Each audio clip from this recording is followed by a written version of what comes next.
अमेठी के संग्रामपुर में विराजमान मां कालिका देवी का मंदिर। कहते हैं इस कालिकन धाम में अंधे को आंख और कोढ़ी को मां निर्मल काया प्रदान करती है। मान्यता है कि यहाँ के अमृत कुंड का जल आंखों में डालने से लोगों के आंखों के चश्मे तक उतर जाते हैं। यहाँ के अमृत सरोवर में स्नान करने से चर्म रोग दूर हो जाता है। मां कालिका देवी के मंदिर का क्या है ये रहस्य, इसके पीछे क्या है पौराणिक मान्यताएं? हमारी टीम इस रहस्य से पर्दा उठाने पहुंची मां कालिकन धाम के दरबार में।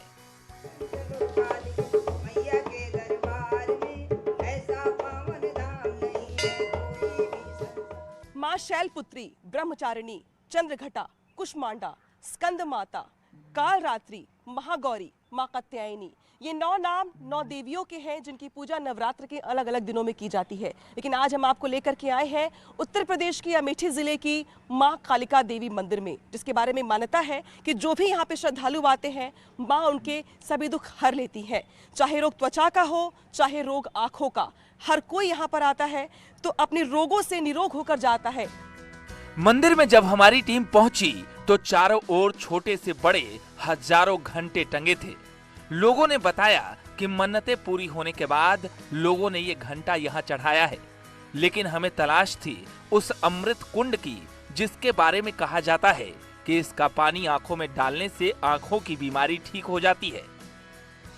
हमारी टीम उस अमृत कुंड के पास पहुंची जो देखने में कुछ खास नहीं था। मंदिर से पानी निकालने का छोटा सा रास्ता था। वहां पर छोटा सा गड्ढा जैसा था। पानी भी गंदा दिखाई पड़ रहा था, लेकिन लोगों की आस्था बड़ी थी। आज भी ऐसा कहा जाता है कि ये जो पानी आ रहा है मंदिर के ठीक बगल से, ये ऐसा अमृत कुंड है। इस अमृत कुंड के पानी का इस्तेमाल करने से, आंखों में डालने से जो दृष्टि दोष होता है वो दूर हो जाता है। लाखों लोग इस बात की तस्दीक करते हैं और जो भक्त यहाँ पर आते हैं उनका ये मानना है कि उनके परिवार में या रिश्तेदारों में किसी को भी अगर आंखों में दिक्कत हुई, परेशानी हुई, तो इसी कुंड के पानी से उन्होंने अपनी आंखों में डालने के बाद उस दृष्टि दोष को दूर कर लिया, निरोगी काया मिली माँ से। तो तमाम मन्नतों के साथ साथ यहाँ की मान्यता सबसे बड़ी यही है कि दृष्टि दोष जो होता है वो मां के आशीर्वाद से दूर हो जाता है। अब सवाल था कि आखिर कैसे ये गंदा सा दिखने वाला पानी आंखों के लिए अमृत है।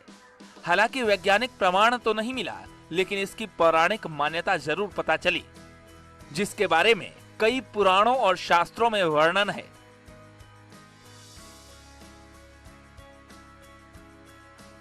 दरअसल इस क्षेत्र को महर्षि च्यवन की तपोस्थली कहा जाता है।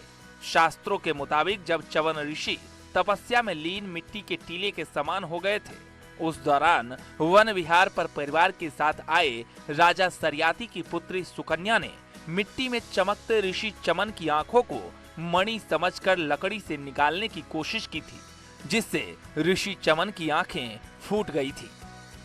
महर्षि च्यवन जी की तपस्थली थी। तपस्या करते करते दीमक लग गए थे। महाराज सरियाती को पता था। वन विहार के लिए सुकन्या के साथ आए हुए थे और यहाँ पर वन विहार करते हुए सुकन्या महर्षि च्यवन जी के पास पहुँच गई, जहाँ पे उनके शरीर पे दीमक लगा हुआ था। बिंब चमक रहा था। बिंब के अंदर से माँ की आँखों की, च्यवन जी की आँखों की ज्योतें चमक रही थी।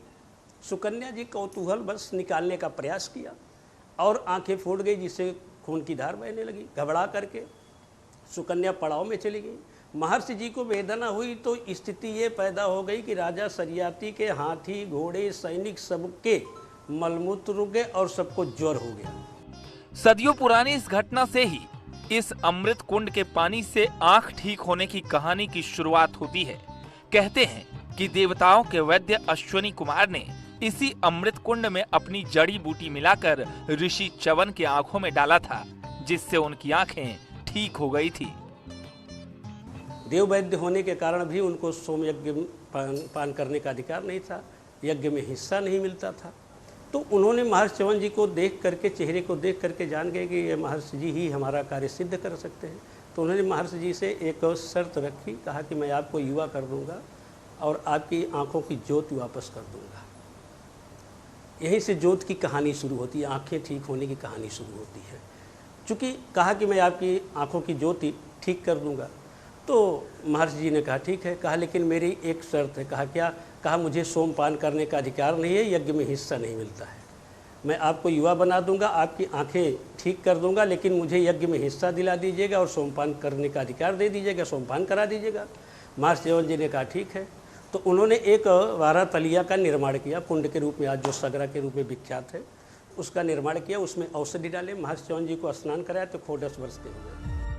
मान्यताओं के मुताबिक इस घटना के बाद देवताओं ने कलयुग में इस अमृत कुंड की रक्षा के लिए आदि शक्ति माँ जगदम्बा, माँ कालिका का आह्वान किया था। तब से माता यहाँ विराजमान होकर सबकी मनोकामनाएं पूरी करती हैं।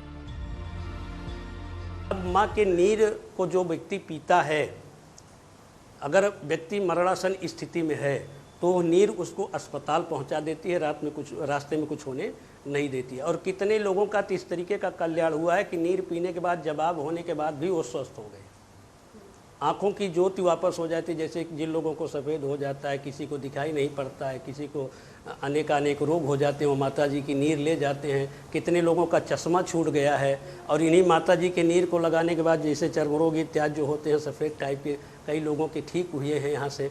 तो यही कारण है कि माता जी के लिए यहाँ पर सोमवार को भीड़ लगती है और ये सनातनी चली आ रही है।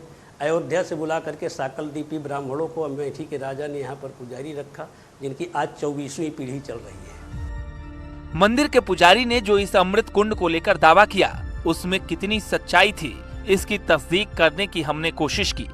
कई लोगों से बात की, कुछ महिलाओं ने जो बताया वो बेहद चौंकाने वाला था और मंदिर के पुजारी के दावे को सच साबित कर रहा था। तो डॉक्टर बोले कि इनको घर ले जाओ, जो मांगे इनका खाना पीना खिलाओ, इनका लीवर ख़त्म हो चुका है, इनके कुछ है नहीं। फिर घर पे लेके आए तो यहाँ फिर प्रतापगढ़ में दिखाएं, अपना नहीं मन मांगा कि ले चलो, तो फिर यहाँ भी वही डॉक्टर बोले कि इनका लीवर ख़त्म हो चुका है। फिर इलाहाबाद लेके गए तो एक अस्पताल में लेके गए तो कहें कि इनका लीवर ख़त्म हो चुका है, उनकी जाँच पड़ताल हुई थी, कहीं इनके कुछ है नहीं, घर ले जाओ, खाना पीना इनका खिलाओ, जो मांगे जो उनकी सेवा करो।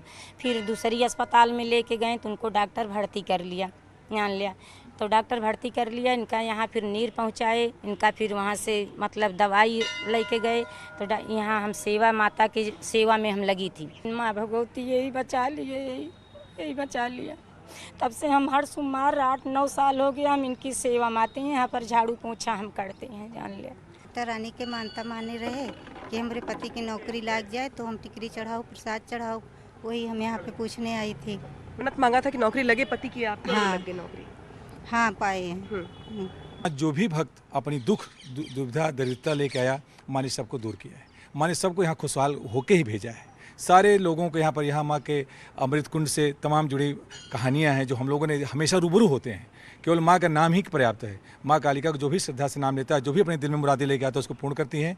चाहे जिस तरह का रोग हो, चाहे जिस तरह का कष्ट हो, चाहे जिस तरह का झंझट हो, जो भी माँ के दरबार में माथा टेका है, उसका माता जी ने कल्याण किया है। मंदिर के पास अमृत कुंड का रहस्य जानने के बाद हमारी टीम उस तालाब पर पहुंची, जिसके भी कई रहस्य हैं।